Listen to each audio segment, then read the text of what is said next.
what you hear has the ability to change your mood, even right now. The things you hear can evoke emotions, but unfortunately, a lot of people are ignorant of this fact. So we expose ourselves to all of these non-edifying contents that are being peddled through the social media. Some of them we are just packaged as entertainment, but actually they are selling lust, they are selling immoral things to you, they are selling fear, doubt, and all of that. Don't you know that what you hear influences you and it affects your perception? We are all products of the words that has been spoken into our life. Words are seed. You know, people used to say, I can listen to it. It's not as if I want to do anything with it. No, sir. Everything you expose your ears to already is making contact to your heart, which is the engine of your life. Some years ago, I was watching a TV program. A medical doctor was just teaching on how some visible parts of our body can be a pointer to the size of both the male and female genitals. Do you know what that information did to me? After I heard that throughout that week, I noticed I was observing certain people's visible body parts, then I would be imagining the size of their genitals. Meanwhile, I did not really watch that program for that.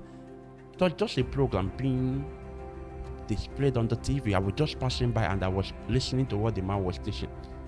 But look at what it did to me. It took me days to uproot that because it was really not edifying for me as a man of God.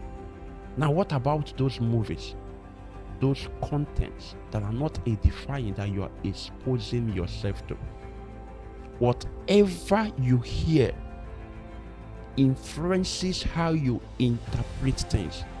For example, if you keep reading contents that are all about divorce, all about unfaithfulness in marriage, you will see that you will struggle to trust your partner. Because unknown to you, you are being influenced by the things you expose yourself to. Look at, for example, in the book of Joshua chapter 2, Joshua sent some spies to go spy the land of Jericho. And when they came into the land, the harlot Rahab took them in. But my interest in that story is in verse 10. The harlot Rahab said something powerful. He told the spies, "We have heard of how God led you out of Egypt, how he parted the Red Sea for you. We also heard of what you did to 2 kings of the Amorites." Verse 11 says, "When we heard this thing, there was no more strength in us." In other words, Jericho surrendered to Israel without putting up a fight because of what they heard. We heard of what you did to other people, and now we are scared of what you can do to us. If you read the Bible well, they never put up any resistance. They never put up any fight just because of what they heard. Are you aware that some of the things you've heard has already stifled your potentials? It has crippled your abilities.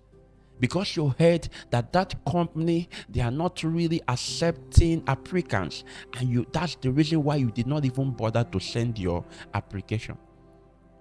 Because you heard that everyone that got involved with that business all lost out, that is why you are discouraged from trying at all. Because you heard that certain things happen to certain people, that is why you are discouraged. You see, you are a victim of what you are hearing. The Bible records that Adam lived for 930 years. And I was wondering, in our day today, in our modern day, even when you hear that someone died at age 120, that becomes a good news, a celebration. Yet men were living up to 930 years in those early Bible days. Could it be it is because nobody told him about the possibility of men dying?